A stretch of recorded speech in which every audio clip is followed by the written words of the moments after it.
Hello दोस्तों, तत्वों का आवर्ती वर्गीकरण कर रहे थे, वो लेक्चर नंबर 2 है। इससे पहले एक लेक्चर अपलोड हो चुका है, बहुत ही कम रिएक्शन है आप लोगों का। विजिट करें, देखें अच्छे से और चीज़ों को समझें। चैनल पर नए आए तो सब्सक्राइब कर लें, बेल आइकन दबा लें। बहुत काम की ये सीरीज़ चल रही है भाई, कॉमन सीरीज़ है, सभी एग्जाम के लिए समान रूप से उपयोगी है। चलिए स्टार्ट करते हैं इस लेक्चर को। इस लेक्चर में देखो क्या दे रखा।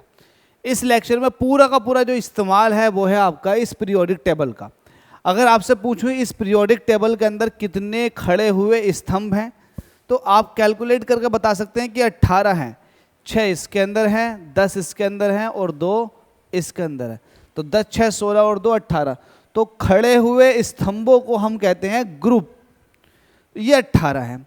ये जो पीरियोडिक टेबल दिखाई दे रही है, ये मॉडर्न पीरियोडिक टेबल है, आज की पीरियोडिक टेबल है, जो कि परमाणु क्रमांक के ऊपर आधारित है। इसके अंदर 18 खड़े हुए कॉलम होते हैं, जबकि 7, 1, 2, 3, 4, 5, 6 और 7 आवर्त होते हैं। ये आपके लिए बना रखा 7 आवर्त होते हैं। और खड़े हुए स्तंभों की संख्या ये अपने आप में 18 होती है। ये मॉडर्न पीरियोडिक टेबल है, इसको हम कहते हैं लॉन्ग फॉर्म पीरियोडिक टेबल।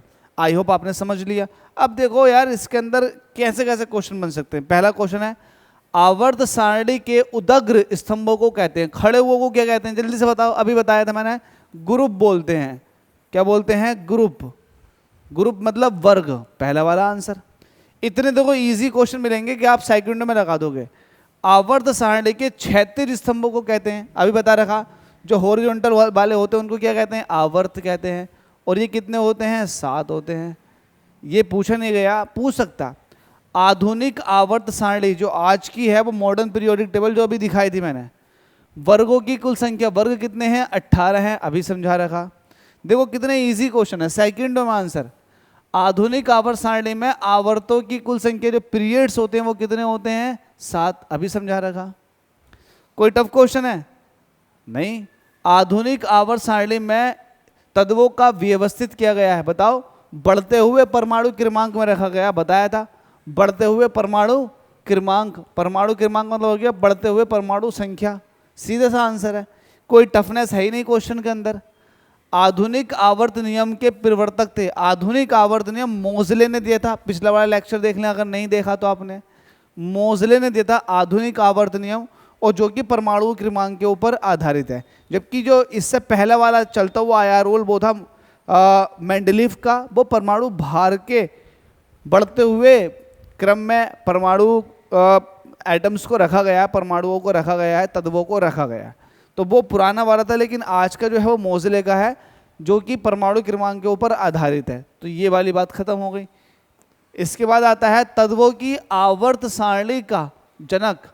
तत्वों की आवर्त सारणी, मैंने आपको बताया था कि मेंडलीफ थे जिन्होंने आवर्त सारणी बनाई थी सबसे पहले, ठीक है। लेकिन उसके अंदर बहुत सारी खामियां थी, करेक्शन किया गया। उसमें परमाणु भार के बढ़ते हुए क्रम में परमाणुओं को रखा गया था, लेकिन अब जो रखा गया है परमाणु क्रमांक के बढ़ते हुए क्रम में रखा गया है। तो आज की जो पीरियोडिक टेबल है वो ही आप लोग पढ़ते हैं, जो कि मोजले के रूल्स के अकॉर्डिंग चलती है। आवर्त सारणी का लंबा रूप, लॉन्ग फॉर्म पीरियोडिक टेबल, निर्भर करता है, बताओ किस पर करता है? परमाणु क्रमांक पर। तो परमाणु क्रमांक पर अभी बताया था, परमाणु क्रमांक के ऊपर ही आधारित है पूरा का पूरा। इस लेक्चर का लास्ट क्वेश्चन, निम्नलिखित में से किस एक पर आधुनिक आवर्त सारणी आधारित है? बताओ किस पर आधारित है? पूरी की पूरी परमाणु संख्या पर आधारित है। तो इतने इजी क्वेश्चन है भाई, तो आप लगा लो, कहीं ना कहीं आपका बेस अच्छा हो जाएगा। चलिए मिलते हैं अगले लेक्चर के अंदर। Thank you so much.